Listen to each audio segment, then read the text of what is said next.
اس کے حوالے سے بھی پارٹی قیادت کی کچھ ریزرویشنز تھیں اور کچھ اختلافات کا اظہار، کچھ گلے شکوے بھی ان کے درمیان چلے آ رہے تھے کہ پارٹی کی ٹکٹوں کی تقسیم کے معاملے پہ کچھ ایسے فیصلے ہوئے جس کی وجہ سے پارٹی یہاں سے ہاری، اور اس میں کچھ معاملات پر چودھری نثار صاحب پر بھی ذمہ داری ڈالی گئی تھی، لیکن بعد میں یہ معاملات کسی حد تک ٹھیک ہو گئے۔ لیکن الٹیمیٹلی جب یہ معاملہ آیا پرویز مشرف صاحب کا، جنرل پرویز مشرف کا، تو اس میں کافی بات جو ہے وہ بڑھ گئی، کیونکہ کہا یہ جاتا ہے کہ چودھری نثار علی خان کا روز اول سے یہ موقف تھا کہ پرویز مشرف کے خلاف مقدمہ نہیں چلنا چاہیے اور ہمیں فوج کے ساتھ اپنے تعلقات ٹھیک رکھنے چاہیے اور ہمیں جو 5 سال کا مینڈیٹ ملا ہے اس کے مطابق ہمیں آگے بڑھنا چاہیے، جبکہ جو مسلم لیگ کی قیادت تھی اور مسلم لیگ کے جو ہاکس ہیں وہ یہ سمجھتے ہیں کہ پرویز مشرف کو مقدمہ چلائے بغیر اور ان کو چھوڑ دینا یا ان کو اس احتسابی عمل سے گزارے بغیر باہر جانے کی اجازت دے دینا یہ پارٹی کے لیے سبکی کا باعث بنے گا۔ تو اس لحاظ سے چودھری نثار علی خان صاحب کا ایک موقف تھا، پارٹی کی قیادت دوسری طرف جا رہی تھی، اور کہا یہ جاتا ہے کہ اس دوران جب جنرل پرویز مشرف کو AFIC سے لا کے کورٹ میں پیش کرنے کا معاملہ آیا تو اس وقت چودھری نثار علی خان صاحب نے ملٹری لیڈرشپ کو یہ یقین دہانی بھی کرائی تھی کہ اگر وہ AFIC ان کو سے نکال کر اگر ان کو کورٹ میں پیش کر دیا گیا تو اس کے بعد ان کو باہر بھجوا دیا جائے گا۔ تو اس حد تک تو وہ جو کمٹمنٹ تھی وہ اس طرف سے پوری ہوئی اور پرویز مشرف پیش ہو گئے، لیکن پارٹی کی عادت جو تھی ان کے جو لیڈران دیگر خواجہ آصف صاحب کے بارے میں یہ کہا جاتا ہے یا باقی خواجہ سعد رفیق وغیرہ، ان لوگوں نے مخالفت کی اور انہوں نے کہا کہ اگر ہم نے پرویز مشرف کو یوں جانے دیا تو ہمارے ساری جو باقی پولیٹیکل پارٹیز ہیں وہ ہم پر اس کا الزام دھریں گی اور ہمارے اوپر یہ ایک دبا لگ جائے گا اور ہمیں پرویز مشرف کو مقدمہ چلائے بغیر نہیں جانے دینا چاہیے۔ تو اس سے چودھری نثار علی کی ان کو ایک امبیرسمنٹ فیس کرنا پڑی کہ انہوں نے کہیں کمٹمنٹ کی تھی، کہیں انہوں نے یقین دہانی کرائی تھی جو پوری نہیں ہوئی، تو اس سے معاملہ ذرا بگڑ گیا۔ اور پھر یہ معاملہ چلتے چلتے پھر آپریشنز کا معاملہ جو تھا، طالبان کے ساتھ مذاکرات کا معاملہ، وہ بھی خاصا پیچیدہ رہا۔ آپ جانتے ہی ہیں کہ شروع میں چودھری نثار علی صاحب اس مذاکراتی عمل کا حصہ تھے، انہوں نے بات چیت میں حصہ لیا، لیکن کہا یہ جاتا ہے کہ اس میں کوئی پیش رفت نہ ہو سکی، تو پھر عرفان صدیقی صاحب کو آگے لایا گیا، پھر چودھری نثار علی صاحب جو تھے ان کو بیک بینچر بنا دیا گیا، اس سے بھی ان کی دل شکنی ہوئی، اور پھر الٹیمیٹلی جو کراچی میں جو ایئرپورٹ کا جو واقعہ ہے اس میں آپ دیکھ لیں کہ وہ ایک بہت بڑا ایپیسوڈ تھا جو ساری رات چلتا رہا، لیکن چودھری نثار صاحب جو ہے وہ لیڈرشپ کے رابطے میں نہیں رہے اور پرائم منسٹر براہ راست جو تھے وہ سندھ کی گورنمنٹ سے اور رینجر سے رابطے میں رہے۔ تو اس وقت بھی یہ بات سامنے آ گئی کہ چودھری نثار علی خان صاحب جو ہے وہ ان معاملات میں کوئی زیادہ ان کو وہ دلچسپی دانستہ طور پر نہیں لے رہے یا ان کو ان معاملات سے جو ہے وہ اہمیت نہیں دی جا رہی اور ان کو ایک طرف کر دیا گیا ہے۔ تو میرا خیال میں یہ معاملات کافی گمبھیر ہیں، لیکن جہاں تک یہ بات ہے کہ یہ جو MNAs حضرات ملے، میں نہیں سمجھتا کہ یہ جو MNAs ہیں ان کا یہ مینڈیٹ ہے یا یہ اس پوزیشن میں ہے کہ چودھری نثار علی خان اور وزیر اعظم نواز شریف کے درمیان جو اختلافات اس میں یہ کوئی رول پلے کر سکتے ہیں، اس لیے کہ دونوں جو جی بہت شکریہ مسعود ملک۔ شاہ صاحب آپ کا بھی شکریہ، وقت کم ہے لیکن بڑا اہم معاملہ، بڑے لائل، وفادار اور بڑے آنیسٹ سیاستدان چودھری نثار علی خان، پارٹی کے ساتھ ان کی وفاداری پر ماضی میں کوئی سوالیہ نشان نہیں، اس وقت خفا نظر آ رہے ہیں، اور مسعود ملک صاحب بتا رہے تھے اصولی ان کا موقف ہے کچھ معاملات پر جس کی وجہ سے وہ اس وقت پارٹی کی عادت سے دور ہیں، منانے کی کوششیں ہو رہی ہیں، لیکن آگے چل کر پتہ چلے گا کہ کیا مسلم لیگ نون کی قیادت ان کی شکایات کو دور کر سکتی ہے یا نہیں۔ ناظرین یہاں پر ہم بریک لیتے ہیں اور بریک کے بعد ایک اور اہم معاملے کی بات کریں گے۔ بلوچستان بورڈ آف انویسٹمنٹ میں ارسلان چودھری کو لگایا گیا ہے جو افتخار چودھری صاحب کے صاحبزادے ہیں۔ لوگ یہ کہہ رہے ہیں کہ یہ ریوارڈ دیا گیا ہے، ایک کرپشن کی ایک نئی کہانی لکھنے جا رہی ہے۔ بات کریں گے مختصر سے وقفے کے بعد۔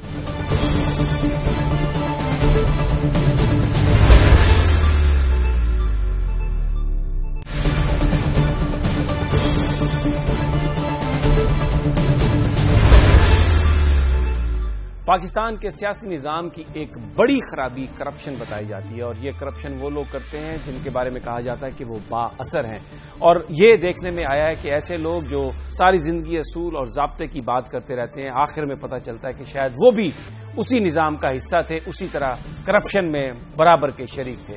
ابھی جو ایک واقعہ ہوا بلوچستان بورڈ آف انویسٹمنٹ میں، سابق چیف جسٹس افتخار چودھری کے بیٹے ارسلان چودھری کو وائس چیئرمین بنا دیا گیا، اور ان کے ذمے جو کام دیا گیا ہے اس میں بلوچستان میں جو سونے کے ذخائر ہیں بتایا جاتا ہے ریکوڈک براہ راست ان کے کنٹرول میں ہوگا، اور وہ فیصلہ کریں گے کہ کس کو ٹھیکہ ملنا چاہیے، کون اس کمپنی جو ہے وہ اس ٹھیکے کی حقدار قرار پائے گی۔ بہت سارے لوگوں کا یہ خیال ہے کہ شاید یہ ایک بالکل کھلی مثال ہے ان فیورز کی جو سیاسی نظام میں فیورز حاصل کرنے کے لیے دی جاتی ہیں. اگرچہ بلوچستان کے وزیر اعلیٰ ڈاکٹر مالک یہ کہہ چکے ہیں کہ انہوں نے اپوائنٹ کیا، لیکن بہت سارے لوگ یہ سوال کرتے ہیں کہ یہ بھی دیکھنے کی ضرورت ہے کہ ڈاکٹر مالک کو کس نے اپوائنٹ کیا اور پھر کس چیز کا ریوارڈ ہے جو دیا جا رہا ہے ارسلان چودھری کی صورت میں سابق چیف جسٹس افتخار چودھری کو.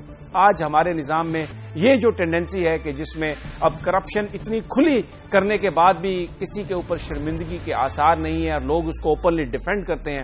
ہم بات کریں گے لاہور ہائی کورٹ بار کے سابق صدر ہیں جناب عابد ساکی ایڈوکیٹ، اور امتیاز گل تجزیہ نگار ہمارے ساتھ ہیں. سب سے پہلے میں عابد ساکی صاحب کی جانب چلتا ہوں. ساکی صاحب، بڑی لوگوں کی امیدیں تھیں اور بہت بڑی تحریک چلی افتخار چودھری صاحب کو بحال کرانے کے لیے، اور اب ان کا جو بچہ ہے اس کو بلوچستان بورڈ آف انویسٹمنٹ میں وائس چیئرمین اور سونے کے سارے ذخائر ان کے پاس. یہ کیا اس کو کس طرح سے آپ نریٹ کریں گے؟